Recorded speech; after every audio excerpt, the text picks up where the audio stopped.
So, little changes. I'm okay with change. Message up a little bit, but that's okay. We'll work through it. A couple weeks ago, we were at the tree farm. Was it a couple weeks ago or was it last week? I don't remember. A couple weeks ago, at some point, we were at the tree farm, and a bunch of us are sitting around at night, and we are hearing just the most ridiculous noise you can imagine.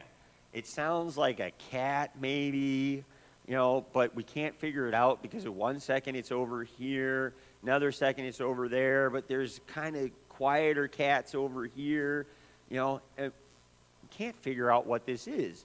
And we're like, well, maybe, could be raccoons. Raccoons make kind of noise like that, but we don't know if it's a raccoon or if it's, a cat. We have no idea. And, we're like, well, eventually we just all go to bed and the noise keeps going. And in the morning, I wake up and I'm cooking breakfast and I'm like, there's that noise again. It's still out there. I don't know if it's raccoons now. It's like that just, we figure out it's some nocturnal animal that's causing problems or making noise. Maybe it's something that got caught or got no idea. So Guy, one of the guys that goes up, friend of ours, we start walking towards this noise. We're trying to creep, sneak through the tree farm because there's no sticks or leaves or branches around to make noise. So we're sneaking through the tree farm, kind of honing in, with our great animal instincts and awesome hearing, trying to figure out what it is that's making this noise. And finally, Guy, I see something moving. Look, I see a head. I see. Barb, you can put that first picture up now. So finally, we narrow it down to this. Right? This is what we see. Not only do we see that, but we see a whole bunch of them. We see 2 or 3 little ones. We see one adult. We know there's another adult. That's why we kept hearing noise, because there's this nest. These things are called fishers. Some people call them fisher cats, but it's actually a member of the weasel family, right? And they make this ridiculous cat-sounding meow, and that's what we've been hearing all night long. And the reason it was all over the place is because there's a nest with a bunch of little ones, and then these adults running around making all this noise. So Guy and I start talking, and we're like, I've never seen these around here. We're looking on the internet. Google is an amazing thing. Thank the Lord for Google and cell phones. Because now we're on the phones, and we're looking up, well, what is a fisher? What is this thing? What's this, And we found out very rare. They're not really common. They were reintroduced into Wisconsin in the 1950s. They can be horribly vicious. They take out raccoons, squirrels, rabbits. I found a video of a 12-year-old boy that got bit on the leg by them. But we were saying, we're like, well, I've never seen these here. I can't believe they're here. And I'm like, well, just because you don't see it doesn't, they may have been here all along. We were trying to figure out, is it just moving through? Is it a family that's lived here forever? Like, well, we don't see raccoons around here, and this guy would explain why we don't see raccoons. But we're trying to put it together. We're like, we've never heard it, nothing. And my point was, just because we haven't seen them doesn't mean they weren't there. Might have been on the tree farm all along, how long have we owned the tree farm? Since the 50s? When did we get it? 1956. So these guys were reintroduced in the 50s. They might have been in our tree farm the whole time we've owned it. They might not have. We don't know, because we've never seen them. And that got me to thinking about the idea of faith and what we've seen. So I think back, to Jeff's message of a few weeks ago. Jeff was talking about Elijah, right? You remember he talked about a couple of different things. He talked about Elijah being fed by ravens. He talked about Elijah and the fight with the people who believed in Baal and were trying to worship pagans, and then there was the whole issue of the widow of Zarephath. So I have a picture of, I think, the idol, right? So here's the picture of Elijah calling down the fire of God. And if you'll recall, the whole point was that the people of Baal were told, hey, make an offering and get Baal to light it on fire. Shouldn't be that big of a deal, right? Just light a simple offering on fire. And they were doing trying to do it, and they just couldn't make it happen. So Elijah, at this time of terrible drought, takes all kinds of water and floods the offering, and then says, God, light that thing up, and boom, it catches on fire. And it not only burns up the wood and the offering, it burns up all of the water, and basically kind of a scorched earth theory for the surrounding area. All because Elijah had the faith to believe in the power of God. Then we had the widow of Zarephath, and she was able to help feed Elijah in this time of drought because despite having only a little bit of oil and a little bit of flour, she was able to continue to feed him because that little bit never ran out. Another miracle. We read about a lot of miracles in the Bible, and we can witness them. It was interesting as we were thinking about all these things that we don't see, we can't see, matters of faith. When we were at church in Watoma, when we go to the tree farm, we go to the Catholic church so the kids can get their Mass in. And we were there, and the padre was talking about all of these miracles that had occurred with communion, and usually centered around someone who was struggling with their faith. And there would be some miracle involving the host, the bread and the wine, to help share the message that, yes, this is real. This idea of Christ dying on the cross, this idea of the Last Supper, which Sam talked about last week, is real. It's not just a story that we tell. But it leads me back to the widow of Zarephath, because we have all of these miracles that we heard about at that church service. And we have the widow of Zarephath. You would think, right, she had this prophet on her doorstep begging for food, and she starts giving him food, and she realizes, I got like this much oil and this much flour, but I've been baking bread for like a week now. That's just not possible. It was directly impacted by this miracle that God gave as a gift to her for the help of Elijah and the moving forward of his ministry. Witnessed it firsthand. But then as soon as her son dies, she immediately calls everything into question. What, are you here to punish me? Why are you here? What's this? I'm trying to help you, and this bad stuff happens to me. And it could have been, it was an opportunity for her to see it, but it worked out well because it was an opportunity for Elijah to further demonstrate the power of God. He didn't go, you saw this other miracle. What do you want? No, he said, hey, you're right. God, you're helping me, and let's see if there's another miracle. He believed in God. He believed in the power of God, and so he was able to bring that boy back to life and let the mother see that the power of God is there and just how powerful it is. So we start thinking about this idea of what we can see and what we can't see. That's why, when I came up with the idea, I was thinking about faith for the kids, and I was like, well, that didn't go over as well as I'd hoped it would. I was really thinking they would all get the cup, pour in the water. But we can see that. It doesn't take faith when we can see something. And I think that's something we miss. We want to see God in our lives. We want to see these miracles. But that's not what faith is all about. It's not about God, directly showing us. And that led me to Ephesians 2. I use my cell phone, but if you want to look on Ephesians 2, verses 8 through 9, it's not something I'm even going to dig out and read.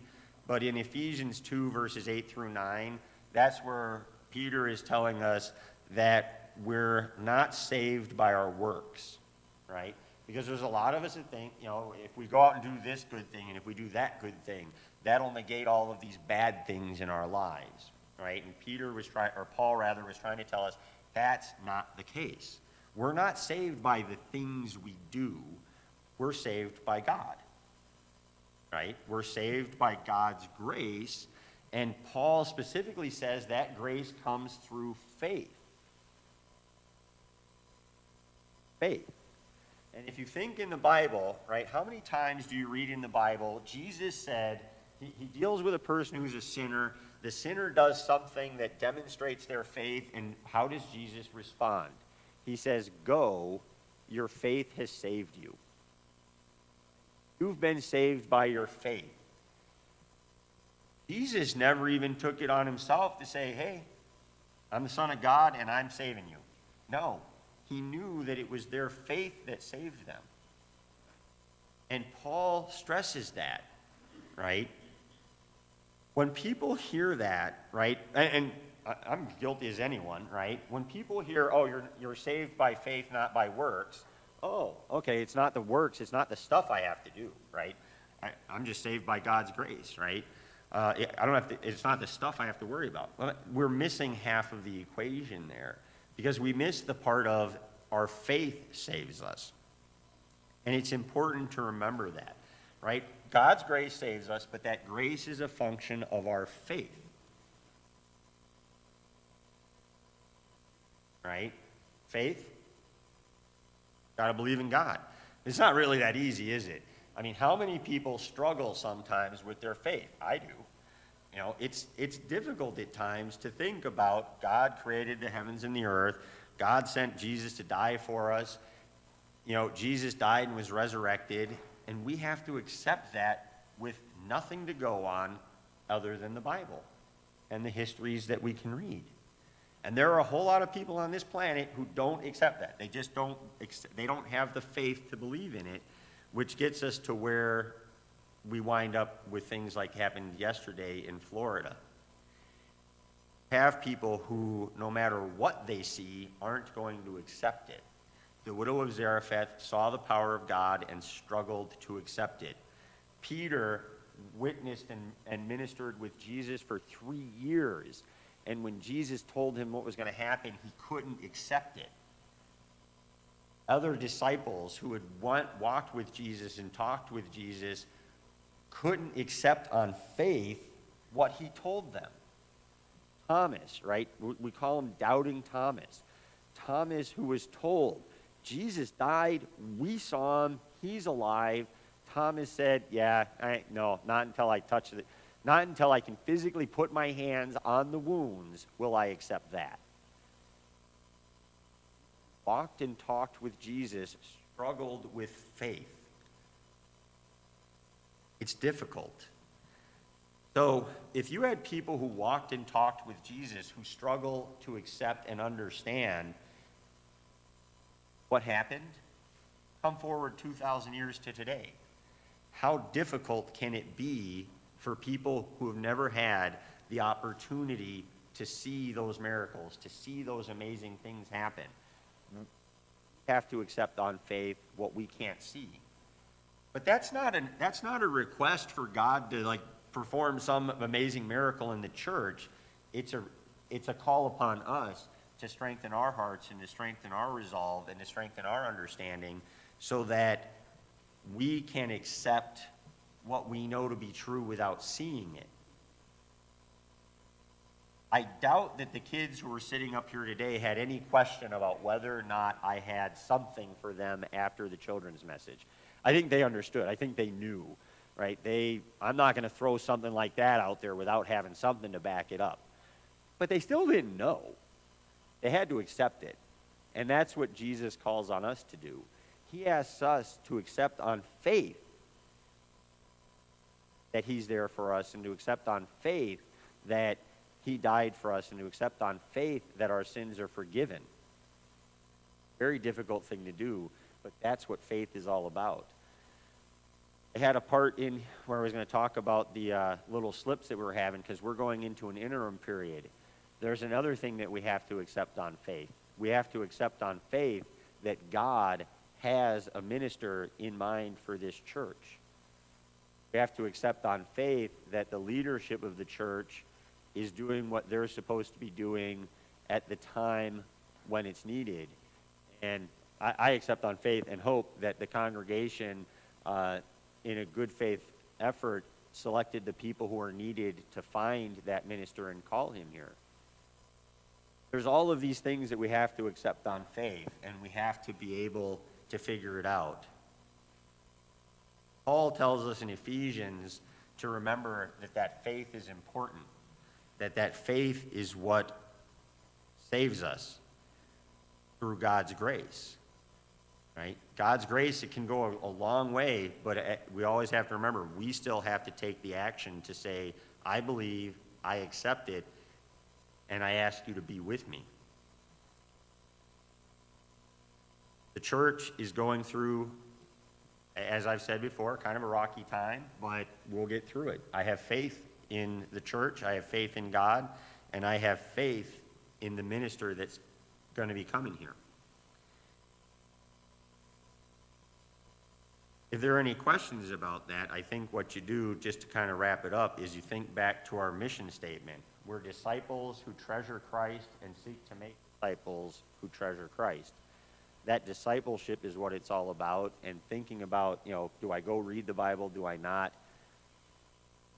That's what leads us to faith, and that's what allows us to best reach out and hear what God is calling for us to do. Please join me in prayer.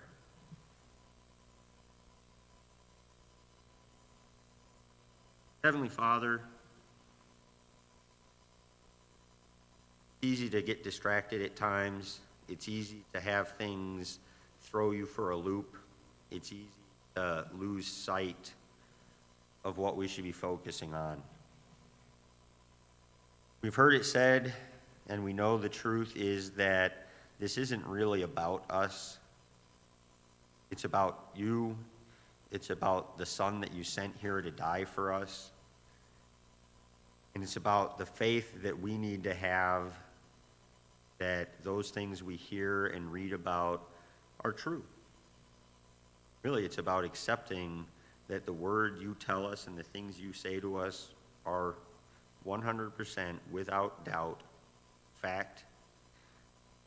Just as we believe that if we tip a cup of water over, the water will pour out.